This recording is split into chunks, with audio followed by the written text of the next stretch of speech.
বাংলাদেশের দক্ষিণ পশ্চিম অঞ্চলে ভৈরব আর রূপসা নদীর তীরে শান্ত অথচ প্রাণবন্ত এক শহরের নাম খুলনা।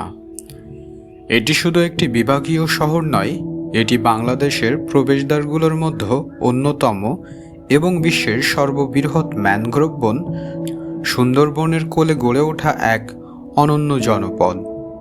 একসময়ের শিল্পের শহর হিসেবে পরিচিত খুলনা আজ তার ইতিহাস, ঐতিহ্য আর আধুনিকতার এক অপূর্ব সংমিশ্রণ নিয়ে দাঁড়িয়ে আছে।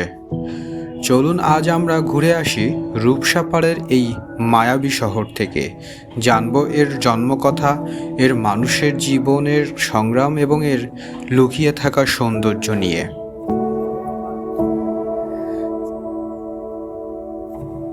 ইতিহাস ও গড়ে ওঠা।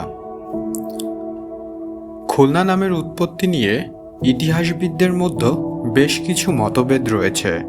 অনেকের মতে ধনপতি সওদাগরের দ্বিতীয় স্ত্রী খুলনা এর নাম অনুসারে এই শহরের নামকরণ করা হয়েছে। আবার কেউ কেউ বলেন 17 শতকের দিকে নির্মিত খুলেনেন বা খুলনা নামক নৌঘাঁটি থেকেই এই নামের উৎপত্তি। ব্রিটিশ ইস্ট ইন্ডিয়া কোম্পানির আমলে 1842 সালে খুলনাকে একটি মহকুমা হিসেবে ঘোষণা করা হয়।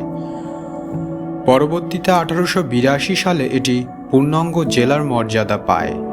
সে সময় কলকাতা থেকে স্টিমার ও রেলপথে খুলনার সরাসরি যোগাযোগ ছিল, যা এই শহরকে এই অঞ্চলের অন্যতম প্রধান বাণিজ্য কেন্দ্রে পরিণত করেছিল। ভৈরব নদের তীরে ঘেঁষে গড়ে ওঠা এই ছোট্ট জনপদটি কালের পরিক্রমায় আজ বাংলাদেশের তৃতীয় বৃহত্তম মেট্রোপলিটন শহরে পরিণত হয়েছে। সভ্যতা, সংস্কৃতি ও মানুষজন। খুলনার মানুষ অত্যন্ত অতিথিপরায়ণ এবং বন্ধুসুলভ।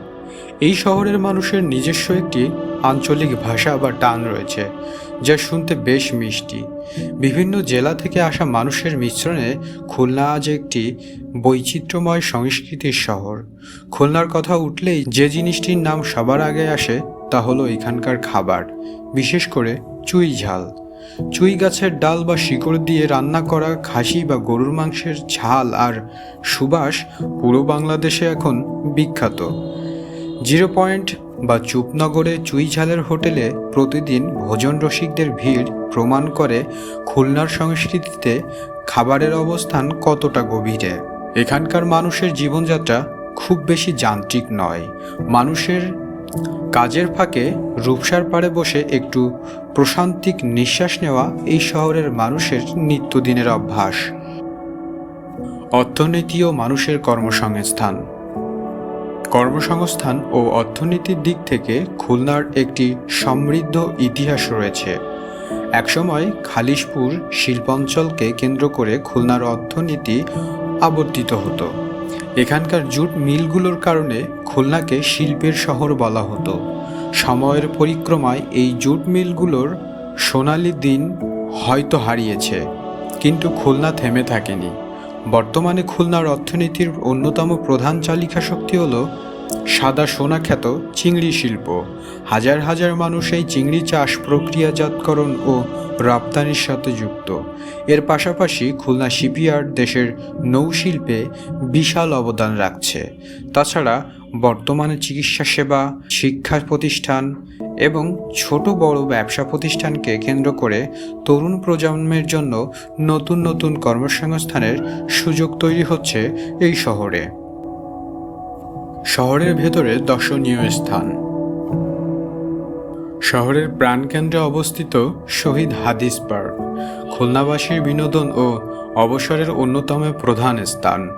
এখানকার শহীদ মিনারটি ঢাকার কেন্দ্রীয় শহীদ মিনারের আদলে তৈরি করা।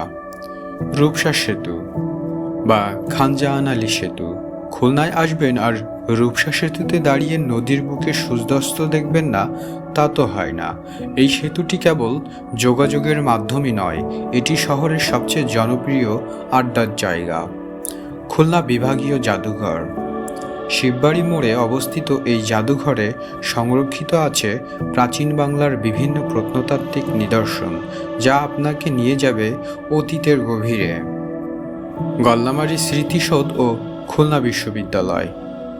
মুক্তিযুদ্ধের স্মৃতি বিজড়িত গল্লামারী স্মৃতিসৌধ এবং পাশেই দেশের অন্যতম সুন্দর বিদ্যাপীঠ খুলনা বিশ্ববিদ্যালয় পর্যটকদের মুগ্ধ করে। নেভি ক্যাম্প বা নৌজা, তিতুমির এলাকা, শান্তি শৃঙ্খলার এক অপূর্ব মেলবন্ধন দেখতে চাইলে ঘুরে আসতে পারেন এই এলাকা থেকে। নদীর জোয়ার ভাটার সাথে তাল মিলিয়ে চলা এই শহরটি হয়তো ঢাকার মতো অতটা কোলাহলপূর্ণ নয়, তবে এখানেই রয়েছে এর আসল সৌন্দর্য, ইতিহাস, ঐতিহ্য আর প্রকৃতির এক মায়াবী চাদরে মোড়ানো খুলনা। যে একবার এই শহরের স্নিগ্ধতা অনুভব করেছে, রূপসার হাওয়া যার গায়ে একবার লেগেছে, সে বারবার ফিরে আসতে চাইবে এই দক্ষিণ পশ্চিমের রূপকথার শহরে।